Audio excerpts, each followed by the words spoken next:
2 helicopters crashed in Donetsk region, 6 pilots were killed. Ukraine lost 6 more of its military pilots, and again not during hostilities. Military helicopters crashed yesterday in the Kramatorsky district of the Donetsk region. The machines were completely destroyed. According to data, the bodies of 6 dead servicemen were found on the spot. The spokesman of the separate Army Aviation Brigade named after Igor Sikorski did not comment on the circumstances of the deaths of the pilots, but indicated that they had the rank of officers.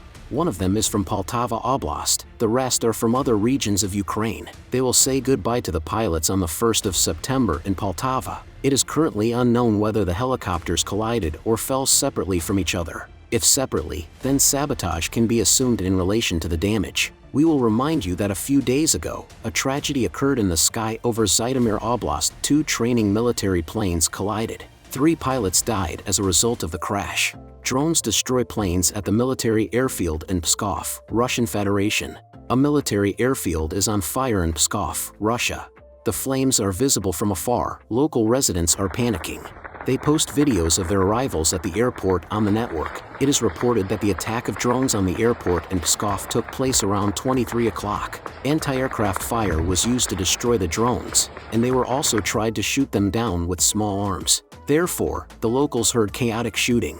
The airport is on fire. The fire was assigned the 3rd level of difficulty. The sky over Pskov is closed. The drone attack continues on the Cheryakin military base, where the entire airborne regiment, whose servicemen killed Ukrainians in Buk, is stationed. Some pro-Kremlin channels write that the drones could have come from one of the Baltic states. The Russian channel reports that one of the drones got into a refueling complex on the territory of the airport. A photo of the airfield before the drone attack is also published online.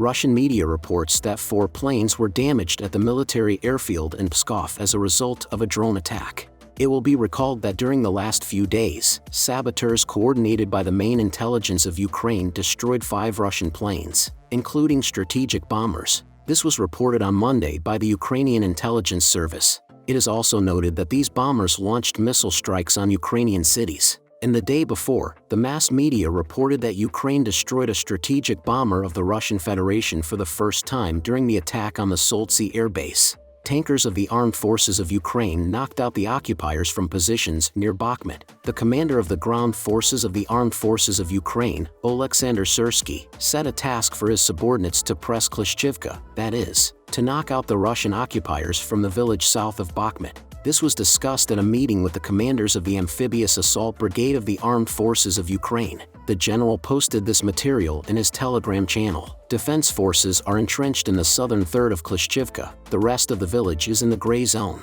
It cannot be ruled out that the public announcement of the order is part of the diversionary measures.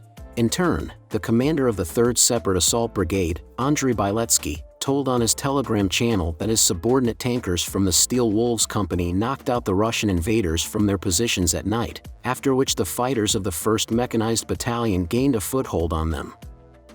The video was edited from footage taken by an action camera on the helmet of a tanker with the call sign SIM. A base with Russian occupiers was destroyed in Crimea. In the occupied city of Kremina, the Ukrainian military hit the building of the local prosecutor's office precisely when a meeting of the Russian occupiers and their collaborators was taking place there. The Trikutnik Telegram channel was one of the first to report this with reference to local residents. According to one of the residents, military equipment near the local tax office was also damaged. This morning, Serhiy Gaidai, former head of the Luhansk Regional Military Administration, spoke in more detail about the event. According to him, the invaders and traitors held a meeting in the prosecutor's office regarding the elections, but they flew into the air. The number of dead and wounded is currently unknown.